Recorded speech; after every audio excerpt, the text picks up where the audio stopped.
Joined now by former Vancouver Canuck TSN hockey analyst, Mr. Frank Corrado. And Frank, we start today with the age-old question. You have your popcorn ready? Well, how much popcorn is too much popcorn is the better question, because, popcorn per games played, I don't think anyone's beaten me in the NHL. I would, or popcorn per games viewed. Anybody who saw me in the Canucks media box for a decade. That is Blake's go-to. I would take you down in a popcorn off. I was talking to someone about it, and they were like, you were just training for being a member of the media, and you need to get your sodium levels acclimated to that early on. You don't want to shock the system. Canucks homestands used to have a dire physical effect on me for the amount of sodium and coconut oil that I consumed.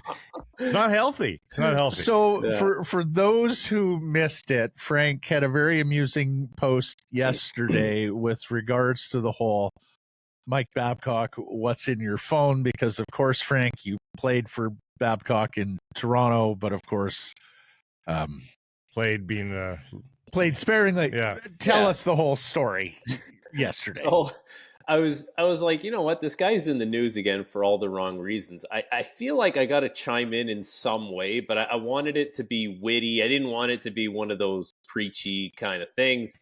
And I saw a couple people talking about, I wouldn't want Babs going through my phone. And I thought about it for a second. I was like, okay, back in 2015, 2016, let's go back and see what's in there. And sure enough, I had some memes. Like, there was one of my picture on the milk carton saying missing, like, funny thing, amusing. I saved it back in the day. Oh my goodness. Actually another one that I didn't post. It was a tweet from my good pal, Jeff O'Neill. And I think the wording was, "This is Frankie Corrado's new hockey card." And under that was a picture of a scratch ticket. Essentially just saying, he's a scratch.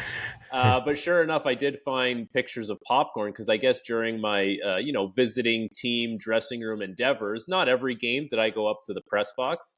There were some games where I kind of stayed in the bowels of the arena and just kind of like moseyed around and watched the game on a screen. I had taken a bunch of picture with popcorn. So I think one was St. Louis. They give you a big bag. And I think I had taken like a progress shot to see like how much of it I actually ate that night, which was a little alarming. And then we were on a road trip. So we got to Chicago, and Chicago was like, "There's another big bag waiting for you." I'm like, "Oh, we're going to do it again." And I took a picture with the big bag of popcorn. So yeah, I think it was amusing. I think it was in good taste. So good. So the bigger question is, did Babcock ever ask to look into your phone? And No. What do you make of this whole business that's coming out of Columbus? I explained it to someone like this morning. And you know how, you see movies or TV shows, there's that kid in the family and everyone's overbearing. Everyone wants to know everything about him, the whereabouts, what you're doing, how you're doing it. They're all over you. And there's that kid in the family that no one seems to care about. And he's like, "I wish someone cared enough to ask me where I was going." That's what I felt like. I'm hearing all these people talking about, he wanted to know, my family, my pictures, all these things. I'm like, I don't even think the guy wanted to know my name, So I was like, I didn't have that issue. That's for sure. And his loss, Frank. Yeah. His loss. We've gotten to know you and Big Sal and the Corrado family, and he would be richer for your association. And he might have some sauce. He would never get sauce. I was saying to someone right before we came on today, the next conversation Babs and I ever have is going to be the first honest conversation we've ever had. Yes. If it were to happen. Although, as we now find out this story, corroborated by Boone Jenner at the very least, it sort of sounds like a clumsy, we wondered before we had all the details yesterday, we sort of wondered, like, how would he go down this road so early knowing that all eyes were on him? And it sounds like it was just a clumsily executed attempt at turning over a new leaf. If we're to believe the statement from CBJ, it sounds like he was trying to turn over a new leaf, and it just maybe came off a little wrong when described to certain people. Yeah, it's interesting because I do think he's a socially awkward guy. I just think he has a hard time getting to know people. And like, that's the problem when you're not genuine and you're not authentic. Things like that, like what you're doing, so, those are things that should just come up organically, right? Like, it shouldn't be this formal thing where, and we don't know how it went down with Columbus. It's not our place to speculate it. It's it's their kind of thing. But I can just tell you, in my experience in dealing with the guy and dealing with other coaches along the way, it's like they ask you out for a coffee, or you grab a beer on the road and you get to know someone and you ask questions, and there's a back and forth with it. It's organic, it's genuine. And, there's people that you meet along the way in the hockey world. You're like, okay, I get that guy's a coach. I understand there's a certain level of, there's not a power dynamic, but he's a coach, I'm a player, and we have to respect that. And there's some guys where you're like, okay, he's a coach at the rink, but I feel like he's a good guy. Like, I feel like I can understand. We have some things in common. We got to know each other. The way he kind of goes about his business, I'm not surprised, something like this gets lost in the shuffle, because it's just how he does things. He's a weird guy. He has a hard time kind of leveling with players. And, like, to be honest with you, I'll be completely honest, he does not care about your family. He just doesn't. He's not going to remember their names. He doesn't care. That's my experience. I lived it, and it's just, for me, it's a little bit phony. Even if he is trying to get to know your families. Even the other thing I saw was like a three-part article about Babs, and he's talking about mental health again. Doesn't care about your mental health. He flat out does not care. All he cares about is himself. And then the other thing, it's like this communication plan thing. It's such a bogus thing. It really is. You know what the communication is? Be your coach. Be a decent enough guy to shoot people straight. Look them in the eye when you talk to them. Let them know what their stand. And you don't need to have some goofy plan, so when things go off the rails, you have it in writing. Well, you said you were going to do this. I said I'm going to do that. A communication contract. No, that's garbage. Just have a little nuance and a little feel for relationships. So I think the whole thing is weird, but I'm not surprised, because he's just an awkward guy.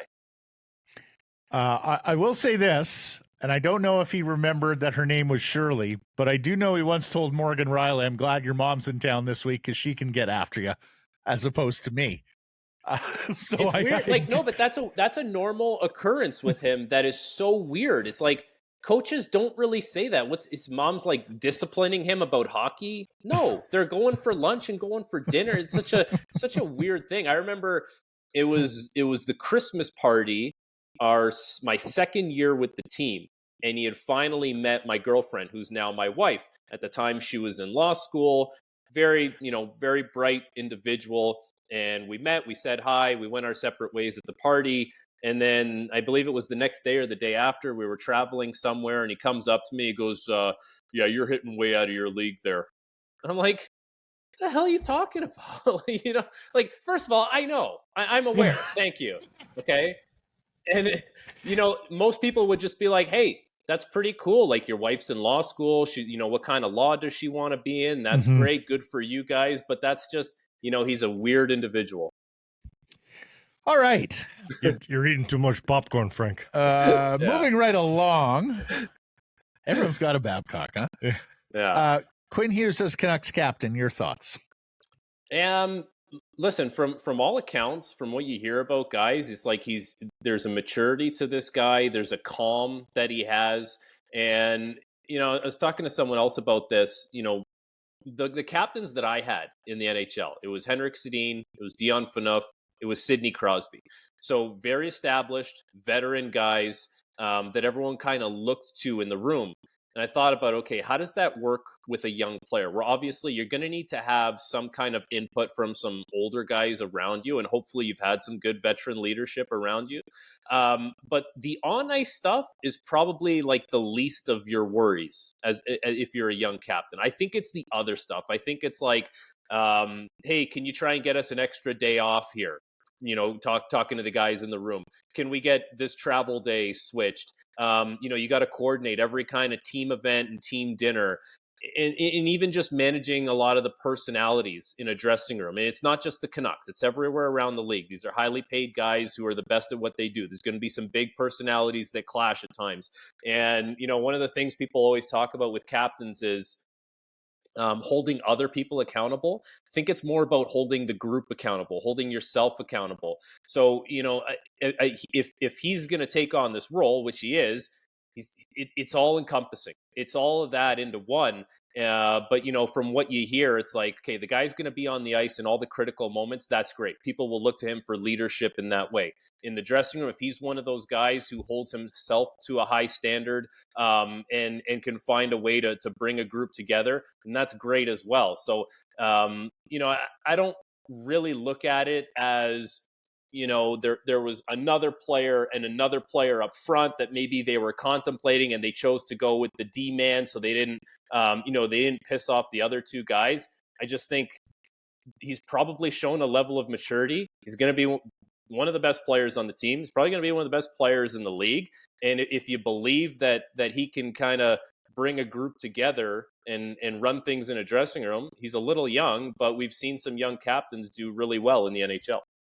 Let me ask you yesterday's poll question, and we know goalies are leaders in the room often anyway. Rarely, well, in fact, only once that I know of, has a goalie ever been a part of the official leadership group, and that was right here in Vancouver, of course, and that had certain problems. Were you here that year, Frank? No, I wasn't. Okay. So, but what if Demko got an A? And again, it would be unofficially on the mask, not on the jersey. But does that need to happen, or do you think like goalies are unofficially always part of the leadership group almost? If you're a goalie like that, who's going to eat up a lot of games, like let's be honest, that's a 60 game guy. That's what he is. Yeah. He's one of the few guys that's not a tandem guy in the league anymore, and he's damn good at it. But I don't think he needs to be wearing an A. I think his position in the net and what he brings to the team, that is, that's kind of solidified. He doesn't need an A to kind of show that. He's going to have a seat at the table in any kind of meeting, just because I think they value what he brings to the team and the kind of presence he has. Smart guy, too. Smart guy. Yeah. Yeah, exactly. Very intelligent guy, very well-spoken guy. I don't think an A really needs to be on the sweater or the mask to show that he's a part of that group. If anything, all it does is it frees you up to maybe, have someone else in that leadership group that you think, okay, maybe it doesn't need to be the most skilled player, but maybe it's just someone who, it just brings you another voice into that group and just brings in a different element of the team, when it comes to those leadership meetings. Coaches are big on these things, and I think it's really smart to have a leadership meeting every couple weeks or every month just to see, okay, where are you guys at as a leadership group? But you're bringing things to the team, like from the team's point of view, to the coaches that they don't know, because they're not in the dressing room, every second. They're in their coach's office. They come in for their meetings, and they're really focused on what they need to do as a coaching staff. So, bringing in someone else's, a different player's point of view can really help, see a lot of different perspectives in the leadership group. What are your memories of Young Stars in Penticton? Loved it. I loved Young Stars. It was, I think as an 18-year-old, when you're going back to junior, it's your first opportunity to put on the jersey, which is just the coolest, in regardless of whether NHL players or not. It's a very, very special moment. The team and the tournament did such a good job of making us feel like it was the NHL. And really what it is, it's your first opportunity on a level playing field with all your peers, everyone who's been drafted with you either the year before or the year after, on other teams, to show where you're at and get a start on trying to earn that, that entry level contract. And then as that progresses, maybe you get that contract and it's like, okay, now I'm coming to this tournament and I need to show that I'm going to dominate here and get ready to go to training camp and try and make a team. Penticton is such an awesome place to go to. Like for me, being from Ontario, I never really knew what the Okanagan was all about, and getting to Penticton and even, the scenery, things like, going for a swim or renting jet skis for a day. Like, it's outside of the hockey, but it's such a cool place to do a tournament like that. You get to know your teammates and the guys you're drafted with really, really well. And, I think it's worth noting that a lot of teams that have success it's like there's these group of guys that are drafted together where it's within a couple years. They do these development camps, they do these rookie tournaments, and they all kind of move up the line together. And certain core groups have been established that way and had success. Like, I think it's really important to kind of nurture these young relationships early on, as well as, evaluate players and see what they have on the stage. But I love Penticton and everything about it. Which was your bigger holy shit moment? Development camp right after the draft where you put on the crest for the first time, albeit in a non-competitive atmosphere, or there? We're always competing, Blake. Yeah. Even in those scrimmages, we're always competing. For me, it was because what you described. It was Young Stars, yeah, okay. Yeah, we described that before. Yeah, because you're just, it's a game. You got the game jersey on. They ordered you fresh sticks with your name on them. Sometimes if you're coming from junior, in my era, it was like you just had whatever they had in the Sudbury Wolves equipment room with Wolves written on it. So you really, it really starts to hit you that you're playing games and you're playing against the Oilers, the Flames. I believe it was the Sharks that were there as well. So, you're playing against all these guys. Development camp for me was that really cool moment. But the way development camp was structured back then was a lot of the emphasis was in the gym, off the ice. So we would get really grinded down in the gym. And then on the ice, it was like, okay, we're doing a 45-minute session. You're going to work with the skating coach for one thing. You're going to go work with, the skills coach here. You're going to do some position specific stuff here. And then you're off the ice and we're going to do some kind of like team building activity. It wasn't until we got to Young Stars where you're really like, okay, this is practice. This is morning skate. This is the game. And, let's get going. Like, you're going to have to perform here because there's a booth right above our net where every single brass is watching from the Canucks, but not just the Canucks, Oilers, Flames, all these guys. And you're like, okay, now it's on. All right. So you attended Young Stars, then you went back for your final year of junior hockey. And in that final year of junior hockey, Frank Corrado, you were traded from the Sudbury Wolves to the Kitchener Rangers. Pretty good-looking Kitchener team, too. John Gibson in goal, Radek Faksa, Tobias Ryder, so some NHL players there. Yeah. Including, and it's trivia time now, I played this with Blake and Grady a little. Okay. You were one of 4 future Vancouver Canucks on that Kitchener Rangers team. Name the other 3. All right. We have Josh Levo. That's my boy. They're very good. We have Evan McEnany. Oh, you got McEnany. Yeah. Won the NHL game with the Vancouver Canucks. That would be the guy that you missed, but very well done. Now I'm thinking about the 4th, and I want to say it's Justin Bailey. Very good, Justin Bailey. Wow. So, Matthew, I appreciate you bringing the trivia out, and I'll have you know, like on various radio shows, we've done Know Your Teammate trivia. And generally speaking, I'm decent at it. Like, I feel like I'm a bit of a hockey nerd that way. Well, no, you're a good person. You're a good people You get person. to know people genuinely, authentically. You don't need to ask them to look through their phones. That's the type of guy you are, Frank Corrado, and we're delighted to have you here on S&P. Thank you. And just one other note. So you talk about that Kitchener Rangers team that was pretty good. And I remember that team, and you look at the names on paper, you're like, how does that team not win? I did this exercise not too long ago. I looked at the team we lost to in London and some of the names on that team. Let me go through it with you. Max Domi, Seth Griffith, Bo Horvat, Chris Tierney, Josh Anderson, Oli Mata, Nikita Zadorov, Scott Harrington. Do you want me to keep going? So it's okay. You guys lost to a pretty good team. You basically lost to an AHL team in the making there. Yeah, I was like, all right, we lost in the second round. We also lost to an AHL team. What the hell do you want from us? Yeah. Marvelous stuff, Frankie. Thanks for this. Catch up next week. Thanks, guys. This Sekeres Price clip brought to you by Jason.Mortgage.